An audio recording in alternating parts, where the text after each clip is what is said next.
Hey, how's it going? This is Mr. Hernandez, and I am gonna be going over this transformations activity, transformations of functions. And the first function that we're gonna look at is the absolute value function.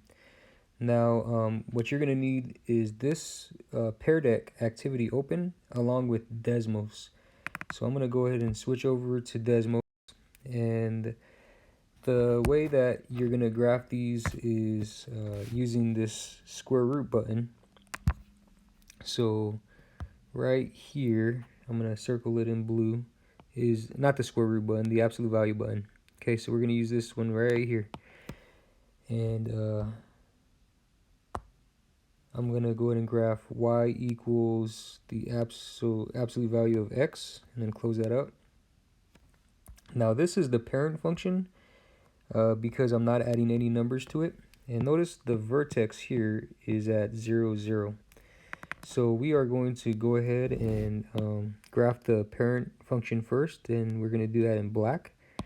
And I'm going to put the vertex at 0, 0, so that's the dot, and I'm going to make a general V shape. Now, we're not going to go for accuracy in terms of all the other points. The main thing is the vertex for this activity. Now we're going to switch over to red by doing the vertical shift, and we're going to look at this. And you could either choose to use the same function by putting +1. I'm going to go ahead and type in a new function, and I'm going to make this red just to kind of go along with the Desmos activity. And so notice this vertex here for this red one, it moved up 1. So then from there, you're going to go ahead and switch to red, put a dot at 1, and then you're going to draw your general absolute value shape from there. Now, in order to get a table, you're going to need to, and that's how you could, basically do all these using the corresponding colors, using it with Desmos. Main thing is get the vertex and draw the general shape. In this case, it's going to look like a V. Now, the other ones are going to look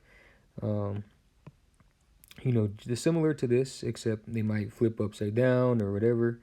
The vertex might change to be somewhere over here, but that's the main thing is knowing where the vertex goes. In order to fill in this table, notice it's just for the parent function, y equals the absolute value of x. To get the table for any function, you're going to use this gear symbol, and so let me circle that. So this is the gear symbol here, and that's what we're going to use to come up with the table. And once I click that, you can see that you could either duplicate the page or push this table button. And notice that you have a bunch of points right on the line, on the graph. But not only do you have points on the graph, but you have points on the table. And so for every graph that on this activity, I'm really looking for these 3 points. So those values are going to go into here,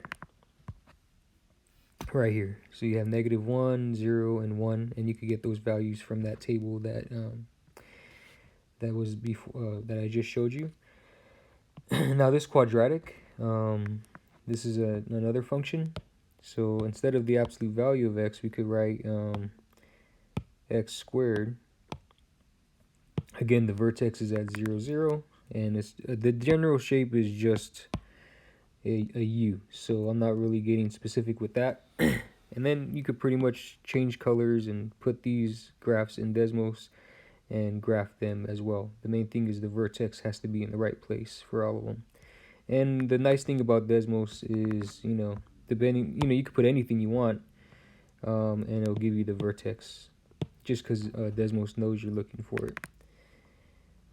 Same thing with the table. You're gonna want to click this gear symbol and duplicate it and make it a table. But for this activity, you're only focusing on the parent function, where it's just no numbers, it's just x squared.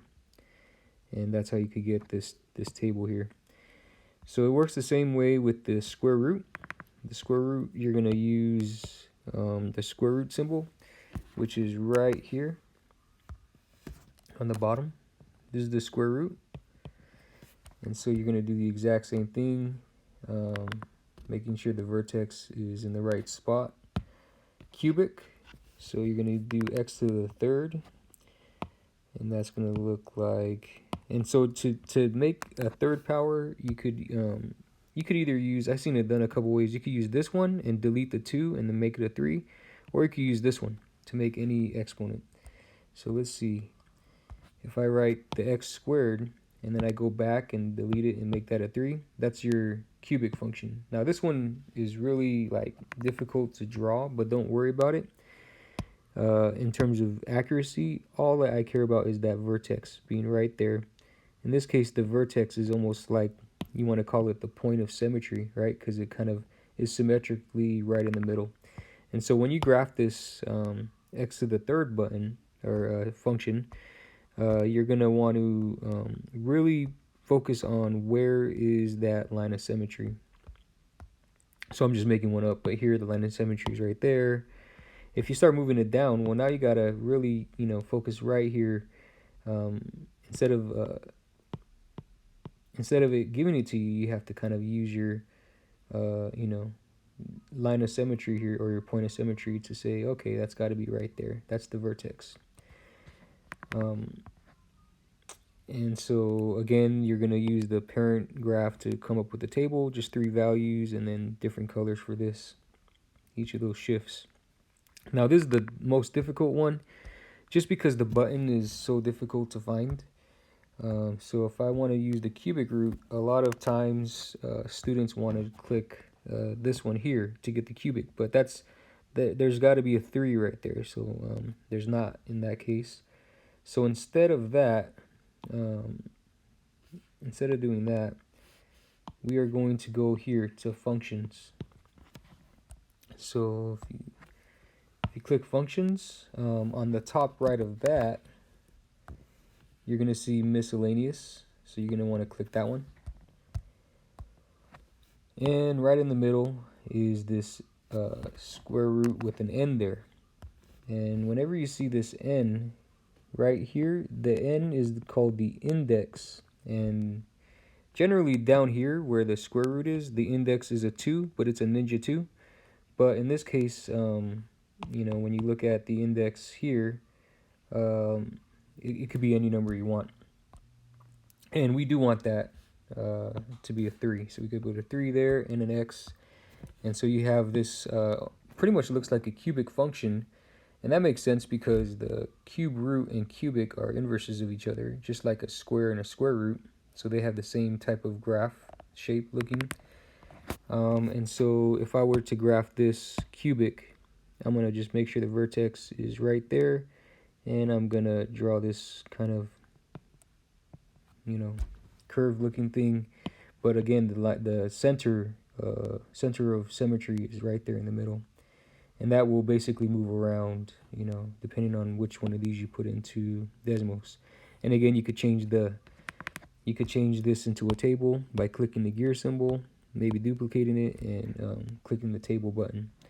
And again, you're not worried about these values here. You're only focusing on these 3, and those 3 values are what you're going to use to go into this table in this activity. Okay, well, I hope that helped. And again, you could go through tutoring if you need any help or anything like that. This does take time, but you're going to get it. Just keep on trying and ask for help if you need it. All right, have a good one.